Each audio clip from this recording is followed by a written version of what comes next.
Aurélien Carte, bonjour. Bonjour. Vous êtes directeur d'exploitation au sein de l'Innovapol Onde et vous êtes aussi responsable de l'action 6 du FAN, du projet européen FAN. L'action 6, c'est l'expérimentation dans les lycées. Alors, qu'est-ce que vous faites précisément en matière d'expérimentation? Dans le cadre de FAN, nous avons développé 6 actions, dont l'action 6 qui fait partie à part entière du projet FAN, sur lequel nous allons tester différentes expérimentations dans le cadre de ce projet FAN.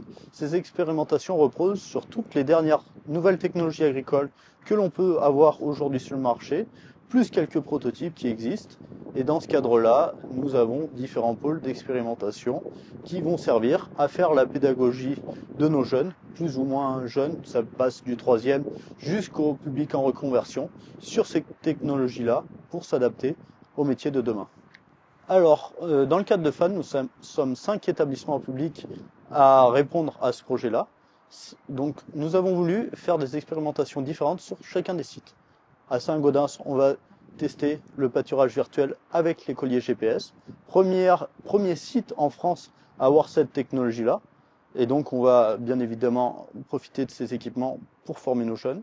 À Onde, nous, on est parti sur plutôt 2 volets. Le volet robotique agricole, dans lequel on va développer des itinéraires techniques en utilisant des robots agricoles.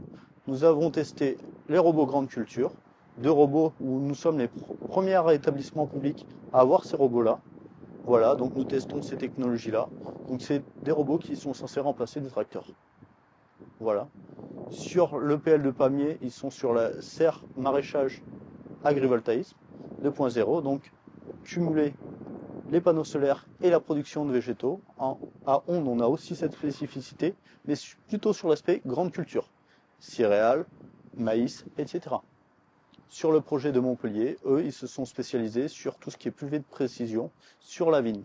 L'idée, c'est de réduire sensiblement l'impact de nos pratiques sur l'environnement. Et enfin, Castelnaudary, qui eux sont partis sur 2 domaines, le drone en agriculture, sur tous leurs domaines, capteurs, photographie aérienne, etc. Et le deuxième point, c'est sur l'écurie active, l'écurie 2.0, comment mettre de la technologie sur cette, entre guillemets, production, qui est quand même assez ancienne et qui a besoin d'un coup de nouveau, notamment dans les apprentissages. Ces expérimentations sont plutôt bien lancées, les investissements ont été faits en partie sur la plupart des établissements. Donc vous pouvez retrouver ces expérimentations grandeur réelle sous différentes formes, journées techniques, etc. D'ailleurs, je vous invite à la prochaine journée technique du 7 avril que nous réalisons dans le cadre du projet FAN sur l'établissement de Onde, 7 avril après-midi, où ces robots grande culture seront en démonstration réelle, auxquelles vous pourrez voir les tenants et aboutissants et répondre à toutes vos questions que vous pouvez avoir sur le domaine, car les professionnels du secteur seront là pour y répondre. Aurélien Carte, merci beaucoup pour ces explications. Puis rendez-vous sur les établissements publics d'enseignement agricole pour découvrir toutes ces expérimentations. Merci beaucoup, au plaisir de vous recevoir pour montrer ces nouvelles innovations.